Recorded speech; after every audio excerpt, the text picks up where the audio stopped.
There is an uncomfortable truth. The people who get disrespected the most are not the weakest. They are often the nicest. Have you ever wondered why you stay polite, patient, agreeable, yet people talk over you, decide for you, or treat you like you don't matter? Don't answer yet. Because most people believe something dangerous.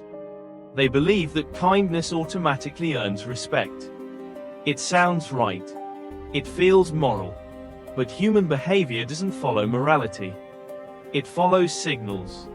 When you misunderstand this, you try harder to be pleasant. You avoid conflict. You tolerate small disrespect to keep peace. And slowly, something strange happens. The more flexible you become, the less seriously you are taken. If you've ever felt ignored, dismissed, or quietly sidelined, this video, for a moment, step outside yourself. Observe interactions like a detective. No judgment. No emotions. Just patterns. Who interrupts? Who adapts their tone? Who makes decisions without asking? In every social setting, people constantly exchange power signals, even when they're unaware of it. Respect doesn't come from demanding it. It comes from how others automatically adjust their behavior around you. Once you learn to see this, the pattern becomes obvious. The human brain makes judgments fast. Very fast. It doesn't ask, is this person kind? It asks, is this person difficult to cross?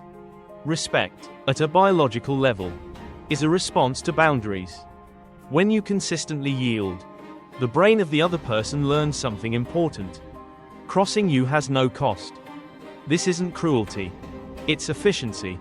The brain always chooses the path that requires the least adjustment. In behavioral psychology, this is called signal value. Things that are easily accessible are subconsciously perceived as less valuable. Respect works the same way. If you are always available, always understanding, always willing to absorb discomfort, you unintentionally send a signal. Nothing changes when my boundaries are crossed. And the brain adapts. Not because the person dislikes you, but because you've become a low-friction environment for their behavior. The first sign is subtle, almost invisible. You speak, but the conversation doesn't respond. No disagreement, no engagement, just silence that moves on without you. Most people rationalize it. They probably didn't notice, but the brain noticed. It categorized your input as something that didn't require processing. The second sign appears next. Others begin deciding for you. They don't ask. They inform. At first, it's small. Later, it isn't. You feel discomfort, but choose silence to avoid tension. And that moment matters, because that's when the unspoken hierarchy forms. A common objection appears here. If I push back, I'll seem difficult. Yes, briefly, but in the long run, you are teaching people how much adjustment you require. The third, people interrupt without apology, joke without checking your reaction, arrive late without explanation, not because they are rude, but because their brain has stopped monitoring your response. And the most painful realization, they don't do this to everyone, only to you.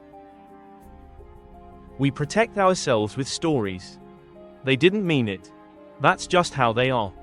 I'm probably overreacting. This is rationalization bias. Your brain avoids conflict, so it rewrites reality to preserve comfort. Another trap is more dangerous. The belief that kindness can control outcomes. You think, if I'm patient enough, they'll change. But behavior doesn't change through hope. It changes through feedback. Silence is feedback. Endurance is feedback. Not saying no is interpreted as permission. And the biggest illusion of all, that respect is something others grant you. It's not. Respect emerges from interaction patterns, from limits that stay consistent, not from how much you tolerate, but from what you don't allow to repeat. Here's the most uncomfortable truth. It's not that they don't respect you. It's that they don't need to. To keep you in their life. You became predictable, reliable, unavailable to loss. In nature, anything that cannot leave does not require care. Human relationships follow the same rule. When someone knows you'll stay regardless of treatment, their brain stops adjusting. And here's the hardest part to accept. You weren't disrespected because you lack value. You were disrespected because crossing your boundaries created no consequence. This realization changes everything, or nothing, depending on what you do next. Experience. The solution isn't aggression or emotional coldness. It's perspective. Stop asking, what do they think of me? Start asking, do they adjust their behavior around me? Respect doesn't announce itself. It shows up as caution, as consideration. Boundaries don't require speeches. They require consistency. No long explanations. No resentment. Just quiet adjustments in availability. Let the other brain recalculate on its own. After this video, you may reevaluate certain relationships and realize you stayed silent for too long. Not from weakness, but from a false belief. Respect isn't a reward for endurance. It's the result of limits maintained over time. You don't need to change who you are, only what you allow to continue. What survives after that deserves to. In the next video, we'll explore why some people say very little yet command natural respect, not dominance. Not manipulation, just presence. If you want to understand that mechanism, stay with the channel And observe with me.